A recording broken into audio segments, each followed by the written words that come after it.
to use my actual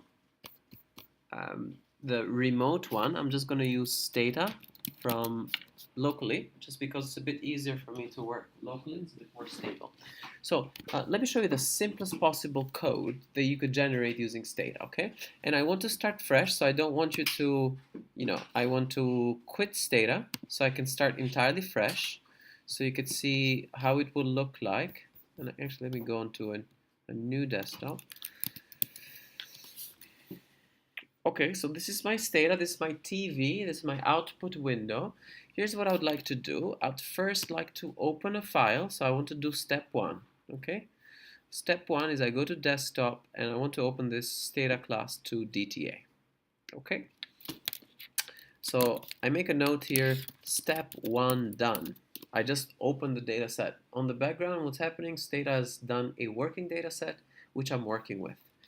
I could see the commands that I've used. Remember, I said Stata will record every single click, every single thing that you do will be recorded, but not saved, right? This is being recorded, but it's not saved anywhere. If I close Stata, I'm going to lose all of this, okay? Now, I want to understand this data a little bit better, so I'm going to browse the data. Browse will get me to the Excel spreadsheet, quote-unquote Excel spreadsheet. If I browse the data, it takes a while because if I look at here, there's 77 observations, 77 variables, so 77 columns, but there is over 35,000 observations, okay? Let's try to understand this data a little bit better. Let me make this a bit bigger.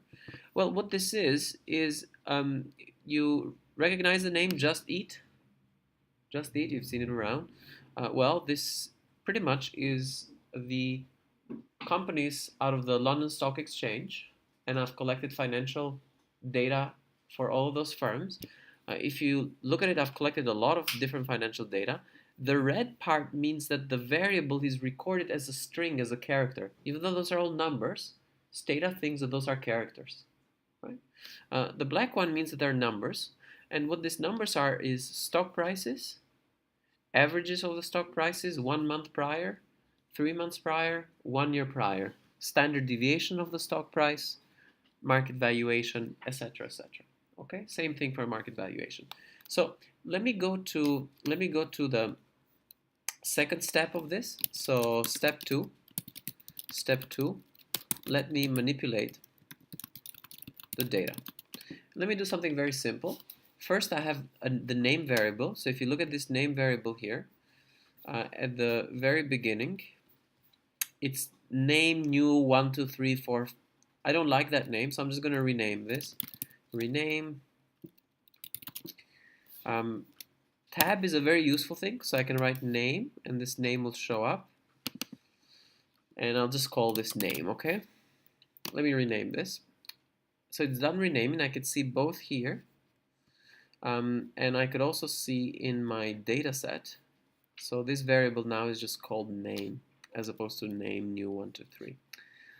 Whenever I work with Stata, I quite like to have at least 2 screens. So I work with 2 screens, and I would normally have 3 things. I'll have my do file on one side, I'll have my output file, this TV on one side, and on a different screen I'll have my spreadsheet of data, because I want to see how it's getting manipulated, okay? So this is manipulation of the data. Let's say I want to do something else. I want to keep only certain variables. Name, year, date. I want to keep the price. I want to keep the average, well, actually the price and the market valuation. So once this goes, remember there was 77 variables. All of them got dropped. Look at this bit here. The original file is still intact, right? Nothing has happened to the original file. I'm only working with a working directory at the moment, okay? I'm only working with a working directory. Now, imagine if I try to do this, for example. Imagine that I give Stata a command to use and open my original file, okay? What do you think will happen? If I try to run this, Stata will try to put the new file in, and then we'll realize that the working data set has been changed. And it's trying to prevent me from doing silly things. Instead, I'm saying, no, I don't want to do this because the data in memory, the working data set, will be lost. you'll never see that ever again, right? So Stata is trying to caution me towards doing that. Okay, let me not do that because I don't want to lose this data set. Let me go to step 3. And the step 3 of the data set is to save this new data set. Save new data set. Actually, let me browse this one more time and see how the data set looks like. I can see that Just Eat, I have data on the end of December 2014, 15, and 16. I can see the price of Just Eat, and I can see the market valuation for Just Eat. And what I could see is that they've been consistently growing as a company, at least in the stock market. Okay, and just out of curiosity, I actually went online and just Googled for their stock price, and see that they've kind of increased quite substantially. But I could see that, in 2014, close to the end of 2014, their stock price was in the 300s, right? So if I kind of get it, see 318 January 2nd, right? And I have about 308 on the December 1st, right? So this is data that I've collected for my PhD pretty much. And it's from different data sources pretty much that provide this financial information. Okay, and I'm happy. I have made some progress. I have recorded the data set that I want. I just have to save it now. To save it, I would like to first change the working directory. So I want to make the desktop my working directory. The reason why I want to do this is because I don't have to write this path again. Okay, I can just do, for example, save stata.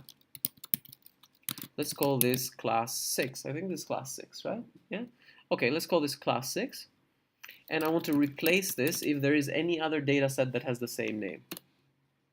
Okay, stata is warning me, is telling me, look, there is no such file, but I have saved a file with that name. Okay, everybody's happy, right? I saved it. I went through the code.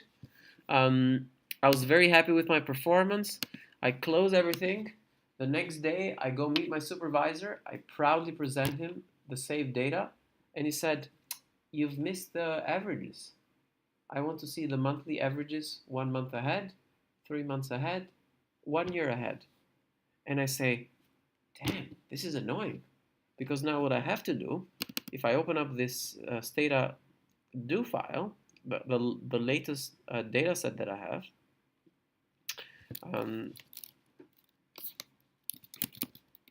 so if I open this, okay, if I browse it, there is no way that I can get the averages from the bigger data set because that bigger data set is a different variable altogether, okay? So quite annoyingly, I will have to repeat all of these steps from scratch. Open the original data set, keep the variables that I want, but add these extra variables that my supervisor requested me. So it's annoying, it's going to be time consuming, okay? Now, I want to learn from my mistakes, okay? I don't want to be able, if I need to change something, I don't want to have to do this, to go to the TV thing and type every command again from scratch and get to there. What helps me with this is a do file, so it's a do editor. And normally what I would do is I'd have a do editor kind of like on the side. I'll have my thing here on the side. And what I'll do is I want to learn from my mistake. So I'm going to go back to this and I'm going to create a do file. So I want to use this file and I'm going to say this is my step 1. In green I have comments. Load the data. Very easy. Step 2, manipulate the data. So luckily I didn't close this window, so I can still do copy pasting, but if I had closed this window, I'd have to manually type everything once more, which would have been really, really painful. It's painful already with 4 lines of code, but imagine if you have like thousands of lines of codes, right? You would never want to use this command line if you're doing that, okay? So what I wanted to do is I wanted to rename this, and I wanted to keep this, but then hypothetically, let's say that my supervisor asked me for other stuff as well. So if I want to do a new command, I quite like to do them here first because I can get this tab function, which is quite useful. Oh no, this is the data set was lost. Fine. MV average MV 1 month, average MV 3 month, and average MV 1 year. And let's do the same thing for price. Average price 1 month, average price 3 month. Okay, let me try and see if this command executes. So I quite like to check on a command by command basis. Sometimes I misspelled something, and if you can notice that AMV 1 month is not found. So Stata goes line by line onto this, it found the name, it found the year, it found the date, it found the price, it found the MV, but it didn't find this. Okay? And the reason why I didn't find this is because, silly me, I didn't load the original data. So it's still looking for this stuff in the new data. So what I need to do is go back to step 1, rerun step 1, redo this again. Okay, so I loaded it successfully. Now let me try and run this. I'll do both the renaming and the keeping of stuff. Okay, let me browse it. It's always a good idea to browse and see how your data kind of worked. And as I said, when I'm working with this, I would normally have 2 desktops, 2 screens, and in one screen I'll have just the data set, and in the other screen I'll have the do files and the likes. So the browsers work just fine, just as I wanted. Maybe let me make one cosmetic thing. I would like the market valuation to be right here. I would like to be next to price. No problem. I can go here and I can order my data. So I can order my variable to have name first, just as it is. Maybe I'm going to have year first and then date. And then I'm going to have price and MV. So if I run this, what you'd notice, if you pay attention to the ordering of these variables, if I run that, the ordering is going to change.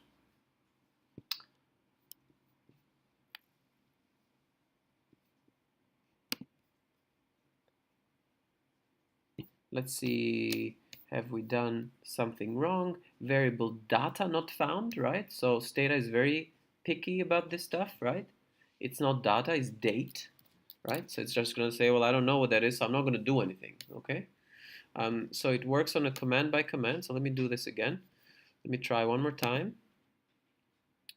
Okay, now it worked. The year is before date, and I have the price, and I have the market valuation, and I have the market averages. Imagine if you had to do that in Excel. It'd be a bit painful, right? So this is much better than Excel in many ways. In some small tasks, Excel might be better because you don't want to set up this environment, etc., etc., etc. It's cheaper than this, etc., etc. And let's go to step 3. Step 3, I'm going to save. And now what I'm going to do is I am going to save it. Let's see, where was it?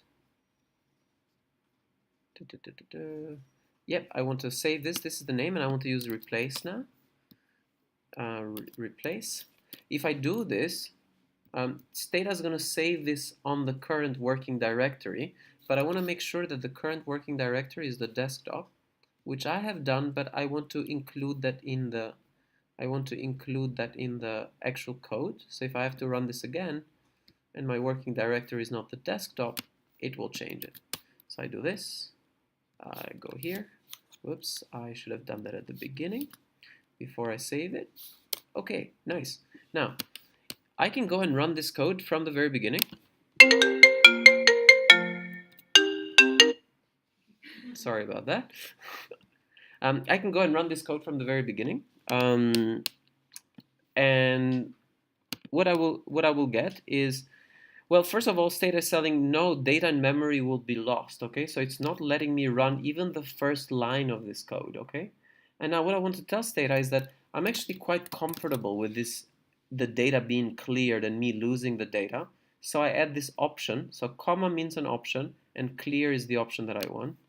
So if I take this whole thing and I do this, mind you that it's quite a big data set, okay? So it's 35,000 observations. And what I've just run that thing all over again, right? And what I'm going to do is I'm going to save this code here, okay, save. Let's call this class 6 on the desktop. It's a do file. So if, for example, I have different data requirements, my supervisor wants me to do something else with this big data set or present something else, I don't have to rewrite it again, right? Let me just quit Stata. So all that I have to do is go to this class 6 do file, and I could literally just go control. Let's say that actually what I wanted is I just wanted to do a cosmetic thing and just change the ordering and have MV come first rather than the price. No problem. I rerun this thing. It takes half a second to do. I'm done. And that data has been replaced and saved exactly as I wanted. Okay? Very powerful, very versatile. Okay?